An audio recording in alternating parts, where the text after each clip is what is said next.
என்ன பார்க்க போறோம்னு பார்த்தீங்கன்னா, பார்கோட் ரீபிரிண்டிங் எப்படி எடுக்கிறதுன்னு சொல்லி பார்க்க போறோம். இந்த மாதிரியான சிம்பிள் ஆப்ஷன் எல்லாமே நம்ம டூல்ஸ்ல வச்சிருக்கோங்க. டூல்ஸ்ல ரீபிரிண்டிங் ஆப்ஷன் செலக்ட் பண்ணிக்கிறோம். இதுல பார்த்தீங்கன்னா, பில் ரீபிரிண்டிங், பார்கோட் ரீபிரிண்டிங் சொல்லி 2 ஆப்ஷன் இருக்கு. நமக்கு பில் ரீபிரிண்ட் எடுக்கணும்னா, பில் ரீபிரிண்டிங் யூஸ் பண்ணிக்கலாம். பார்கோட் ரீபிரிண்டிங் எடுக்கணும்னா, பார்கோட் ரீபிரிண்டிங் யூஸ் பண்ணிக்கலாம். இன்னைக்கு நம்ம பார்கோட் ரீபிரிண்டிங் எப்படி எடுக்கிறதுன்னு சொல்லி பார்க்க போறோம். பார்கோட் ரீபிரிண்டிங் செலக்ட் பண்ணிக்கிறோம். நெக்ஸ்ட் பாத்தீங்கன்னா நம்ம எக்ஸிஸ்டிங் ஸ்டாக்ல இருந்து பார்கோட் எடுக்கிறோமா, இல்ல பர்ச்சேஸ் பில்ல இருந்து பார்கோட் எடுக்கிறோமா, இல்ல ஓப்பனிங் ஸ்டாக்ல இருந்து பார்கோட் எடுக்கிறோமா, ரீபேக்கிங் அண்ட் காம்போ கிட்ல இருந்து பார்கோட் எடுக்கிறோமான்னு செலக்ட் பண்ணிக்கிறோம். நான் இன்னைக்கு பாத்தீங்கன்னா எக்ஸிஸ்டிங் ஸ்டாக்ல இருந்து பார்கோட் எடுக்கிறேன். என்னுடைய எக்ஸிஸ்டிங் ஸ்டாக் எல்லாமே எனக்கு ஷோ ஆகுது. இதுல என்னுடைய ஐட்டம் எதுவோ அதை நான் இங்க சர்ச் பண்ணி எடுத்துக்கிறேன்.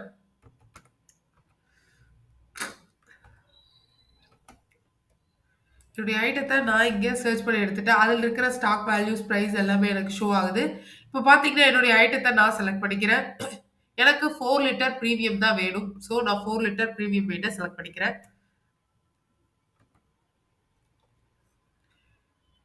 இதில பார்த்தீங்கன்னா, எனக்கு இப்போ 20 பார்கோட் வேணும். ஸோ, குவான்டிட்டி சேஞ்ச் பண்ணி 20 நான் குடுத்துர்றேன்.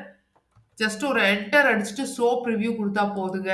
நமக்கு நம்மளுடைய பார்கோட் எல்லாமே அழகா லோட் ஆகி ஷோ ஆகுது. நமக்கு 10 பேஜஸ் லோட் ஆயிருக்குது. ஒரு பேஜுக்கு 2 ஸ்டிக்கர்ஸ் லோட் ஆயிருக்கு.